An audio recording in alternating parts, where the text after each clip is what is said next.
Welcome back to Heart Health with Michelle. I want to talk about heart disease and athletes today in this episode. So be sure to watch till the end so that you can get a good understanding of why there might be an increased risk of heart disease in athletes specifically.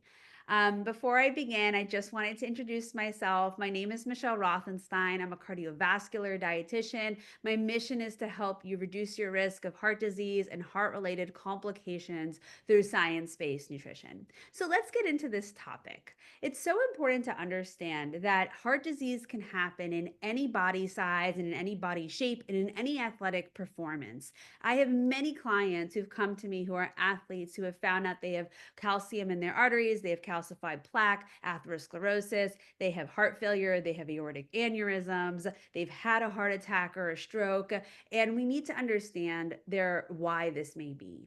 Oftentimes I find that individuals who look at performance and making sure that they have the best performance rate oftentimes neglect the importance of pairing this appropriately with science-based nutrition.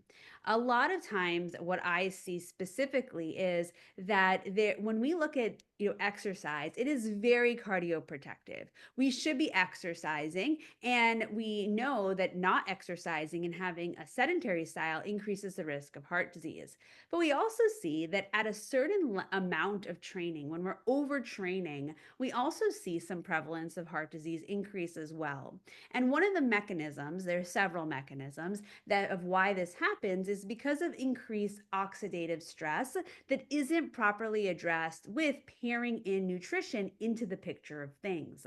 So I'm going to share with you a picture of what oxidative stress looks like because I think it will help understand it. So this is a great article found in the Journal of Clinical Medicine looking at heart disease and oxidative stress. I'm going to just make this a little bit bigger so you see what happens. So in order for plaque to form in the arteries, there needs to be somewhat of a micro tear in the arterial wall. And that can happen from a slew of different cardiometabolic metrics, whether it's from high blood pressure, high cholesterol, high blood sugar levels, inflammation. Something that's causing havoc in the blood vessel is leading to this micro tear. And then that atherogenic LDL cholesterol goes under the arterial wall and has to become oxidized.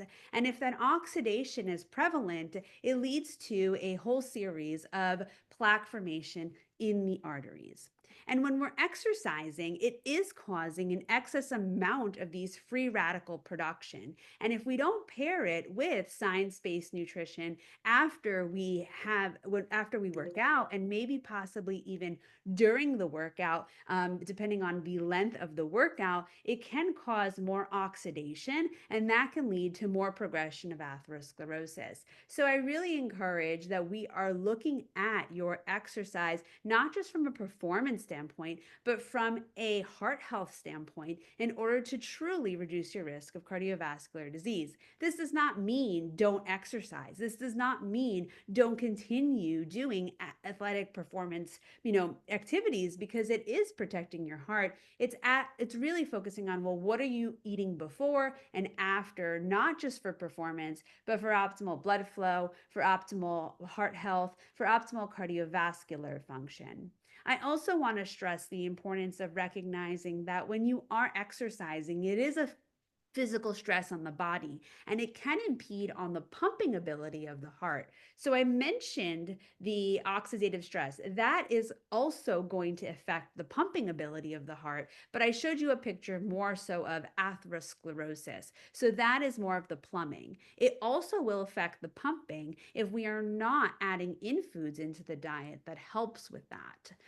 There are many, many foods that we need to add in, and we're really looking at having adequate amounts of protein, complex carbs, and healthy fats to support cardiovascular health and function. We also want to make sure that we're supporting the oxidative stress pathways that help to prevent oxidation. So these are our antioxidants. These are foods that are rich in glutathione. These are foods that have a lot of sulfur compounds that help produce glutathione, like our garlic, onions, broccoli, cauliflower, Brussels sprouts, etc. But the balance of it all matters. And it's important that we are personalizing this to you because based off of your height, your weight, your activity level, your medical history, there are many things we need to be looking out for to ensure that we're having proper cardiovascular function and health. The last thing I want to just touch upon is that a lot of athletes also have more of this calcium release from the bones. And oftentimes, if you're not consuming adequate amounts of calcium through your diet, it can exacerbate that condition that can lead to more calcification in the arteries.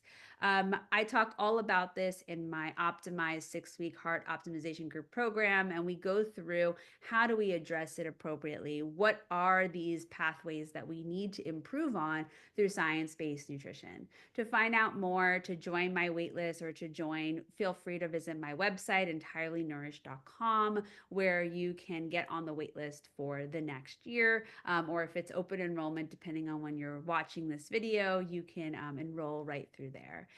For complimentary tips, for free tips that you can have for science-based nutrition, I have an email list that goes out weekly. Feel free to subscribe on my website as well at entirelynourished.com. I hope this was informative. I hope this was helpful. And I hope you take one action today to protect your heart tomorrow. We'll talk soon. Have a lovely, lovely day. And make sure you subscribe for more heart health tips coming to you through YouTube. Have a great day.